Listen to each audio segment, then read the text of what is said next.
Hey guys, welcome to my first ever park showcase. Today I'm gonna show off this park I've been working on for maybe 2 days or so now. I wanted to try making a park located on 1993 Isla Sorna, which isn't exactly easy, but I thought I'd give it a try. So to start us off, I made this little, I guess, visitor area as like a central hub, with the expedition center of course being used as an arrival helipad, because I don't like the thought that everyone's coming out of the operations center, because it kind of breaks the whole immersion idea of it being a park and more of like a reserve. So yeah, I decided to tuck it away over here in a walled off area. Well, mostly walled off area, because like no one's gonna see this part over here, so it's not really necessary. But yeah, as you can see, I have my ranger station, my ACU, creation lab, and then I'd say one part of this area I'm probably the most proud of is how close together I managed to get these buildings. Because you could actually place the clothing shop actually closer, like actually overlap with the gray paths. So this was the result. It kind of gives it a more compact feel, kind of like I guess like a mall, or maybe even a I think Adventureland in Disney World type of look. So that's kind of what I was going for there. And then of course we have a bar that I named Isla Soda, and Trader Joe's, because every single gift shop has the word traders on it, so I decided to just call it Trader Joe's. And then I also added a restroom here next to the station, because I thought, like most parks, they would usually have the restrooms right next to the station, so that way, you know, if you have to go to the bathroom, then you can, and then you can get onto the monorail. And then the first enclosure we have here that I worked on was the Hadrosaur enclosure, or as I just call it, the Hadro Gallery. We have a combination of the Edmontosaurus and the Parasaurolophus, which is my personal favorite. So yeah, that's kind of why I have these fellas here. I had to really pick and choose carefully what dinosaurs I was going to have in this park, because of course it's not exactly the most spacious of parks, and to be completely honest, I feel like these little areas here did not need to exist. Like, I feel like they could have lopped off this part here, and they could have lopped off this portion over here, and then probably would have been fine just like that. But for what it is, I think it's okay. And then over to the west here. Wait, is this the west area? Southwest. Yeah. Over here in the southwest area, I have the next stop of the monorail, which is West Station, which connects both Southwest and also the Highland areas of the park. Over here I had a bit too much fun working with the pine trees, which I love the pine trees, they're great, the redwoods and all, but they take up way too much performance, like optimization wise, which is why the frame rate's probably dipping in this recording. But I have a combination of velociraptors and stegosaurs here. Well, let's just see this first before I go on a tangent. I just need to, yeah, there you go. There he go. So one fun thing that I did with this park, and I do with pretty much all my parks, is I divided the the types of dinosaurs by gender, since the whole Return to Jurassic Park expansion added the gender specific skins. So I have 002M for the males, or F for females. For some reason I can't click her, but you can see her. She's right there. One thing I definitely love to do is use a combination of all the different ferns from like the, what's it called? Like the grassland, coastal, vibrant, and crag, to create just small areas that are very heavily vegetated, I guess, around the redwoods, to kind of make it look a bit more like Lost World. And going back on the topic of what's it called, the gender dinosaurs, I decided one of the best things I could possibly do with this is have the 97 variants count as the female, because how, you know, I guess sleek they look when compared to the male ones, which kind of look a bit like, if you look at their overall structure with like their heads and stuff, and just body wise, they look like they would probably be more male than female. So to kind of keep in the whole theme of how there was the male and female variants in Lost World, and also how the female ones look a little bit smaller.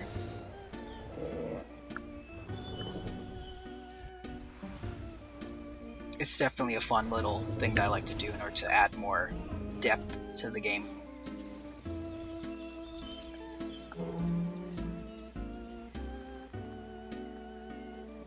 Originally I was gonna do this video in the capture mode, but I feel like that would have been way too tedious to switch back and forth between. And then let's just move over here to the Highlander. Actually, no, we'll save that for the end, or for last. Let me see, what else could I show over here? Oh yeah. So, I know a lot of people tend to not really like how, I think it might just be me though, don't like having the back areas visible. I personally don't, because having worked at Disney for a brief period of time as part of the college program, I've learned the whole thing with backstage and front stage. Anything that's for sort of fixing and sort of infrastructure shouldn't be visible. So that's why I have this area walled off in the back. Because plus it wouldn't have generated any trees anyway if I was to put some over here. So I just have it walled off with a little maintenance exit in the back, so that way you could have, I guess, like trucks or stuff with supplies to restock everything at these two places.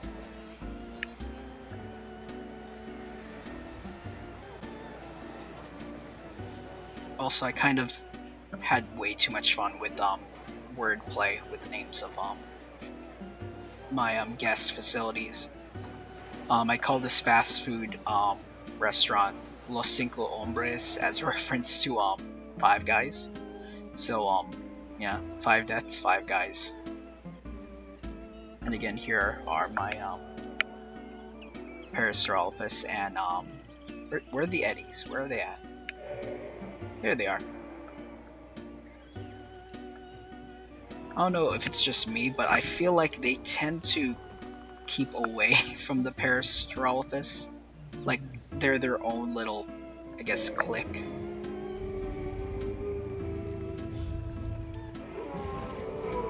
Also, on the topic of this enclosure, I know I'm like bouncing back and forth, but like there's just so much I want to show in this park. I tend to add the craggy foliage to the water to make it look more like a swamp, and it also helps as a placeholder for aquatic foliage, like I guess kelp and that type of stuff, seaweed.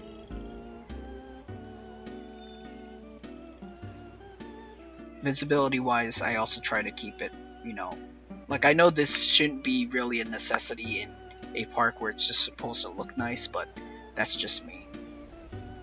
I just try to have it fit in the areas that show the dinosaurs almost exclusively. Then moving over here, this was sort of like a last minute addition, was the aviary, because it's Isla Sorna, so I felt like it was a necessity to have one. It has 4 pteranodons: a basic, rainforest, jungle, and alpine.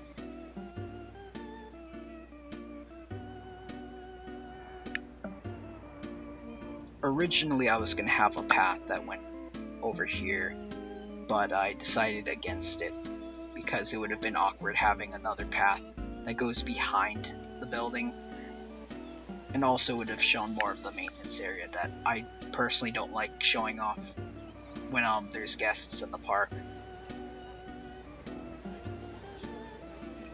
Following the whole golden rule of Disney, well, at least in the parks, that presentation is everything.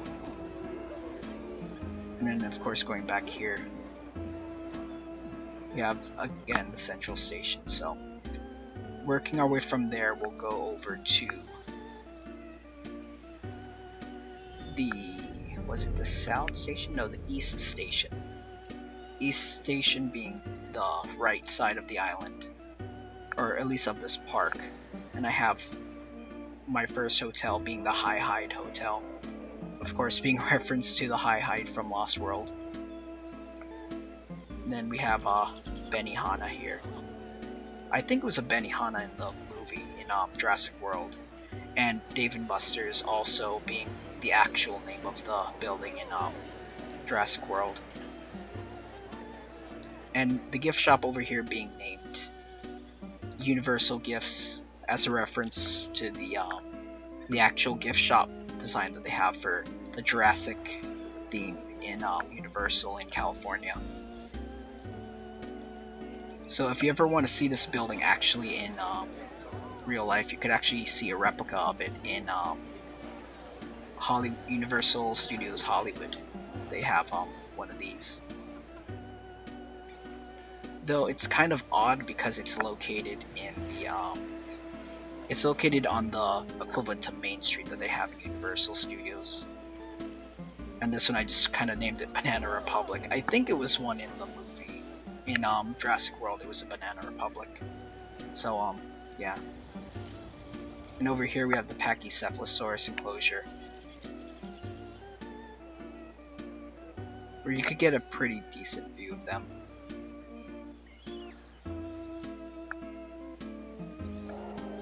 I think we have 4 in here. Yeah. Nope, 5.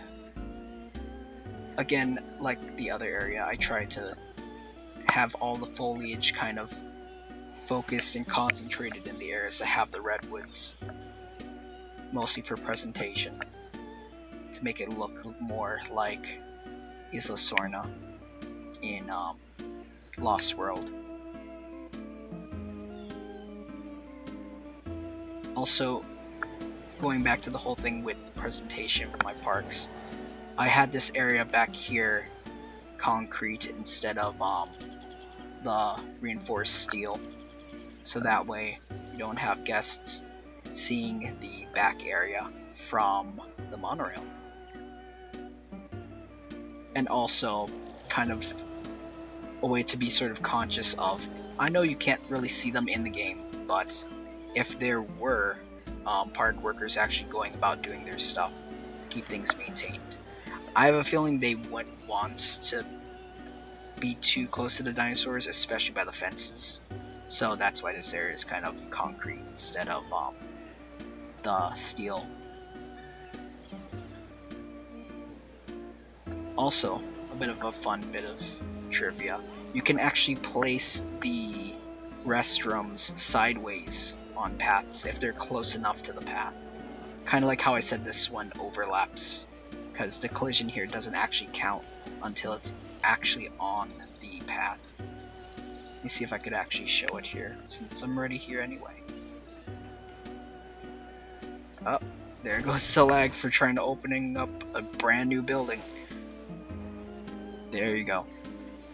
Like, I know it's not showing here because we're too close, but this is how much you can have it on the actual path. So that way if you want to save space or actually make your larger paths look a bit more compact, that's always an option.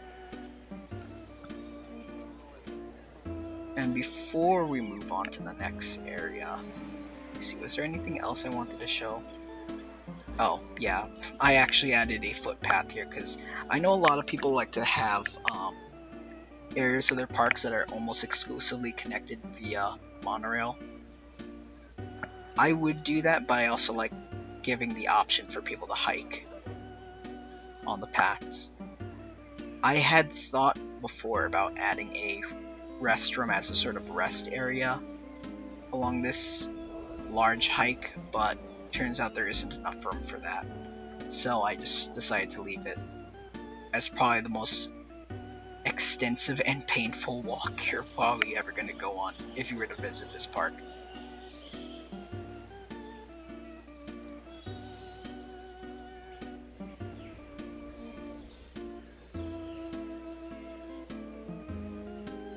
Moving on to the next area of the island, I added this little light fence here as a safety precaution.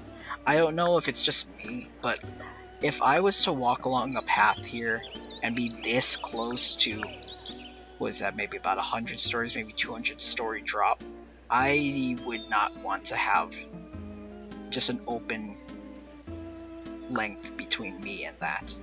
So yeah, like, I know guests can't actually fall down there, but I like to imagine that they would probably appreciate the safety precautions put in.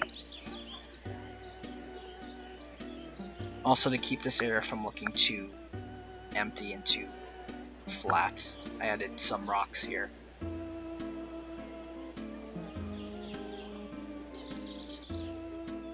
And then over here we have our second hotel, the Ridgemont. No idea why I went with that name. I was just kind of trying to figure out something that sounded like it had to do with cliffs and mountains. So here we are with the Ridgemont. And next to it being Restaurant 11, which I didn't name yet, so we're just going to skip that. Just move on over to our next area. So over here I had a little patio area set up. Had there been a fountain option in the game, I probably would have had it right here, right at this curved end section. And again, I have this little section here where it's walled. However, over here, the reason why I have it walled is because I think it's a bit awkward having this path so close to this one. So yeah, that's kind of why this is like this. Moving on to the next part, which would be my first enclosure in this area. Well, the only enclosure in this area, being the Ceratosaurus gallery and enclosure, which has this fence here, mostly because I don't, like, if guests were to walk this close, I wouldn't want them having a risk of where, you know, little Timmy reaches his arm in and gets it bitten off by these boys.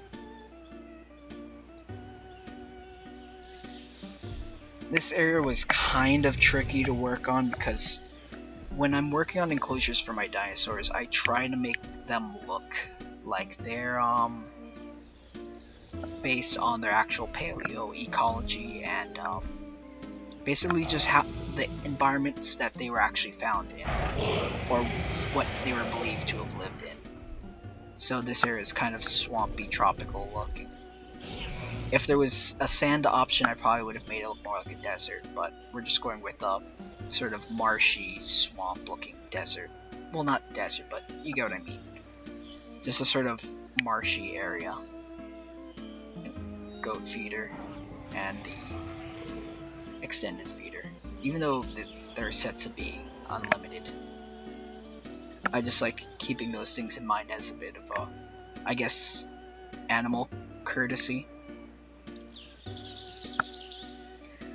And then moving over to this area over here, we have this little reinforced area here, because I don't know, I like to think that, again, kind of like with the Pachycephalosaurus area, park workers would not want to be so close to the actual enclosure. So yeah, that's why I have this part concrete and not steel like the other ones.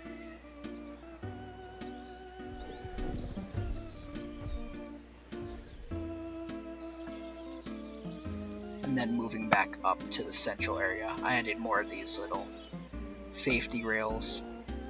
And over here I actually managed to fit in a restroom as a rest area. Which, one thing that a lot of people forget is that they have benches. Granted, they can't sit on them. I wish they could, but it could double as a rest area. Because, I mean, considering how long of a walk that they would have to go on, I would say that would probably be a decent area for them to take a break before making the hike back up here, and vice versa. Moving on to the next portion, we have over here West Station, which doesn't exactly have anything else with it, just a restroom, because the area is kind of awkward and doesn't really have enough room to fit much of anything. So yeah, that's kind of why it looks like this.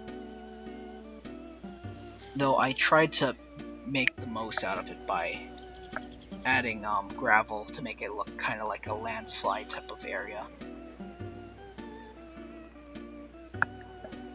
One thing I also like to do is trying to mix in the prop trees with the brush ones, because sometimes you get the tall ones in there, so this one kind of just breaks the consistency with the actual collision one.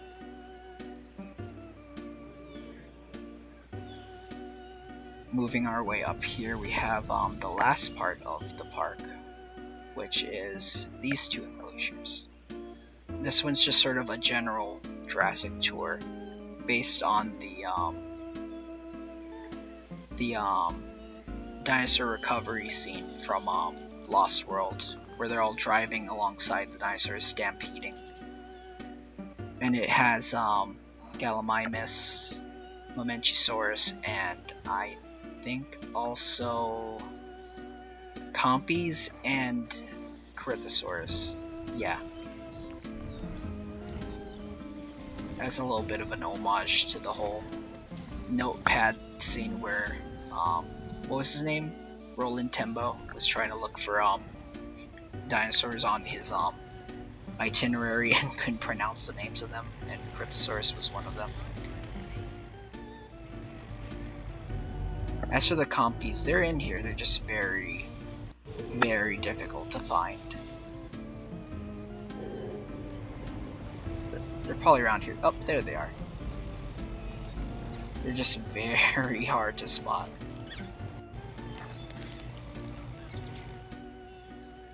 And then moving on to the last part, also over here we have, again, another restroom, and a restaurant this time.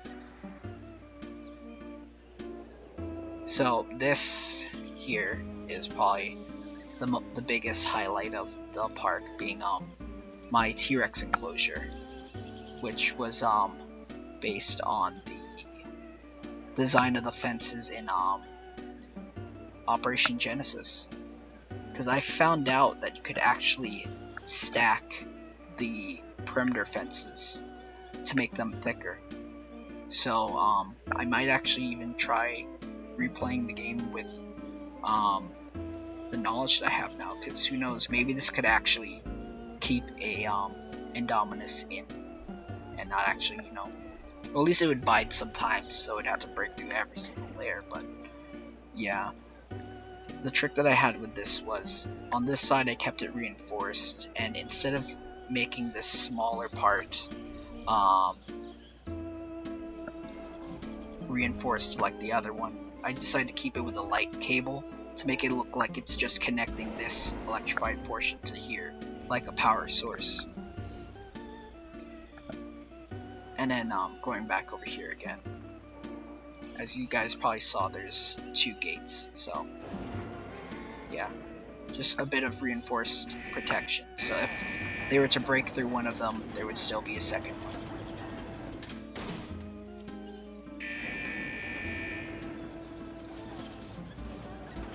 And one trick I also used in order to make this so even was I just placed one piece of fence at a time. Like, you could just do that, and then just keep placing it like that. Like that. But, yeah, I did that a lot, as you can see from the layout. How many pieces are counted as a single section of fence. But moving into the actual enclosure, we have the male and female T-Rexes from Lost World. The enclosure being a mix of, I guess, both the environment from Lost World and also, well, Lost World meaning as in, like, actual is the Sorna. The Jurassic World version of the enclosure, where it's actually a redwood one. And, that small arena look, which is why it dips downward for, I guess, a sort of similarity to the, San Diego look. Granted, these defenses are probably more cosmetic than anything else, but they still look pretty nice. And I had way too much fun with the terrain over here, as you can see.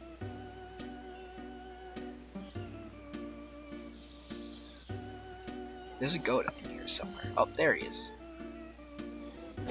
But, yeah.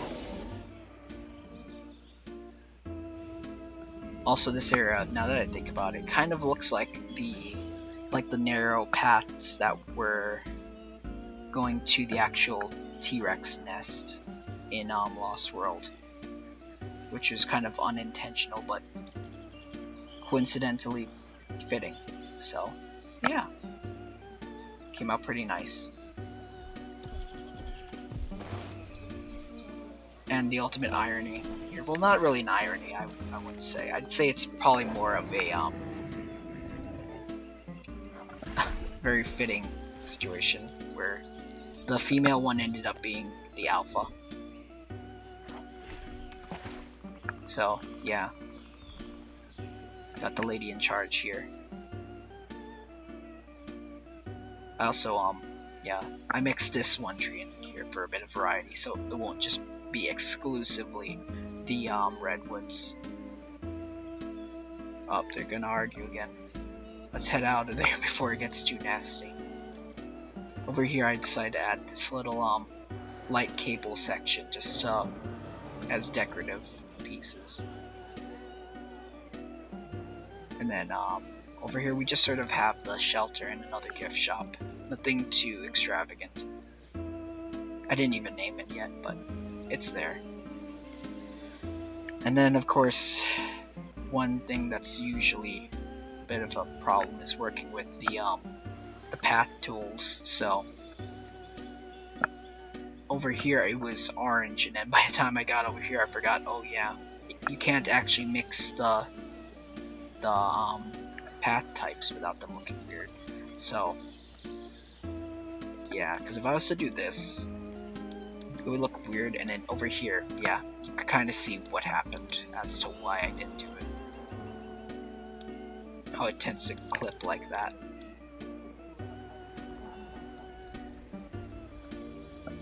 But yeah. Oh, one more thing. I have the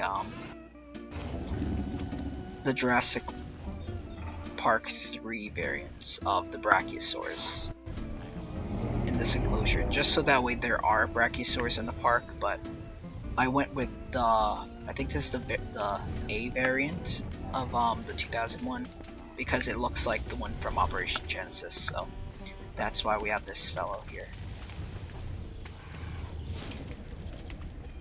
And then, yeah, I think that pretty much covers everything in this park. So, yeah. I hope you guys enjoyed this first showcase of my Jurassic World Evolution parks. So yeah, if you guys like what you saw or got any ideas from what I did in my park, feel free to like and subscribe, and you could also follow me on Twitch and Twitter. When it comes to streaming, I tend to stream almost every night at this point with this whole pandemic thing going on. So if you want to keep track of when I will actually stream though, because I don't have like a set schedule, you could always check on Twitter, not Twitch, Twitter for that. But yeah, hope you guys enjoyed the video, and I'll be seeing you later.